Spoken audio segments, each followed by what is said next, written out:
Really quick NFL preview for Thursday night here. It's almost 2 p.m. on the East Coast on Thursday, September 14th. So I did what I said I was going to do yesterday. Cleaned up the file a little bit. And this video is for people who generally purchase the file. It's a public video, but you'll see that you really want the file because I'm not going to talk about the week much except tonight's game real quick. So I made an adjustment and said, hey, we're using current season stats and they're creating these ridiculous projections. These are actually the good projections, but these bad projections are what we are getting because it's just using current season stats. This is kind of interesting to look at, and we're going to highlight all the teams that were favored when we looked at just current season stats. Those were these ones. But it's not optimal because the distribution's all screwed up because it's just from one game. So now what you can do is you can change it to last season stats. I brought in the rating that we had from week one, which was related to the player stats from last year, because that's all we had, and some things that we overrode manually. But that worked pretty well in week one, so we're going to go with it again because we also just don't have any other data points to use. So we're going to bring that in, and that changes this when you refresh this, and it reorients and reapplies the percentages from last season right in here. After you refresh this pivot, you then go back to the picks pivot and you refresh here and watch what happens. Guess what? These are all the teams in yellow are the ones that appeared on both lists, and the ones in white changed over. Now this layout looks a lot more understandable based on how we did in week one and what one would think of when you think about the NFL. Meaning that a lot of this stuff makes more sense. Like, oh yeah, all of a sudden the Eagles are beating the Vikings tonight. And then there's all this other stuff. Not going to talk about the survivor pool pick yet for this week. I will name it after I review all this information. But I did want to review just the Thursday night game for those who care tonight. So we now have a flip. Instead of it being 20-16 Minnesota or 20-18 Minnesota or 20-19 Minnesota or something like that, now all of a sudden it's 29-22 Eagles when you use last season's stats. That makes more sense. So here you have a game that goes over the over of 49-51 because Minnesota puts up a little bit more. I do think the story of this game is probably points because of Minnesota's offensive potential in both seasons. One of the cool things to look at in here is I actually looked at all the players when I was organizing everyone and getting a rating for everybody.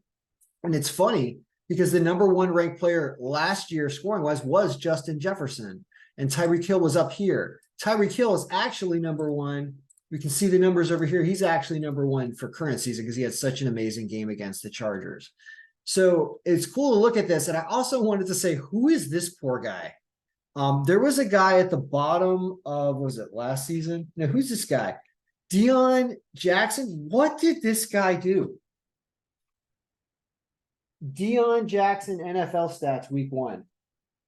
This guy showed up as a negative 14%. Like, who is this guy?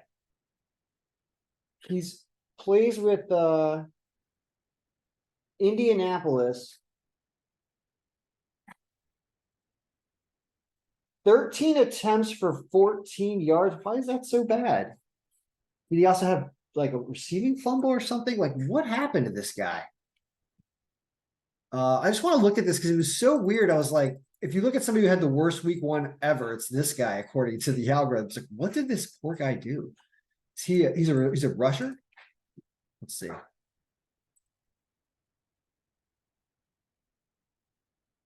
He gets a -6. He's averaging 1.1. What's this? What's TOT lost? Turnover on something. I think he had 2 fumbles is probably what happened. And he just got pummeled. Poor guy, right? So point is anyway, it was interesting to see all the players when I did that. That was kind of cool to look at. So anyway, I just want to say we have new predictions now. What do you then do here on the Thursday night game? Because let's just double check these teams really quickly. Oh, wait a minute. I'm sorry. Hold on. Projection is not right. We need only healthy players and we need only questionable players. Whoops. Let's refresh. It's going to change everything. Hold on a second. Refresh. Okay, there we go. We do have things slightly changed. Now all of a sudden it's 26-22, meaning somebody is questionable on Philadelphia. Who is that? See how when you do a lot of work here, you start to get enough information, you can make really knowledgeable wagers because you just know so much about this game. Those are the names. We're going to move the names over to the right so that we can see the injury first. Everybody's healthy. Everybody's healthy. Oh, somebody was on the IR and out though. Gainwell is out. Okay, he was questionable yesterday. He's out today, guys. So that does hurt Philadelphia's offense slightly. And you can see that that's what brought the score down to 26-22. So digging into this game, now all of a sudden the over-under is set right at where the odds makers have it. They don't cover 7, but there's a chance they do cover 7, right? Because the Eagles, everyone sees Minnesota blowing this game. So there's a 2-point margin here when it comes to taking the Vikings plus the 7. This is an extremely difficult Thursday night game, folks. The odds are not good. The over-under is way too close to the projection. And the only thing that was consistent, let's refresh a second. Let's open this up.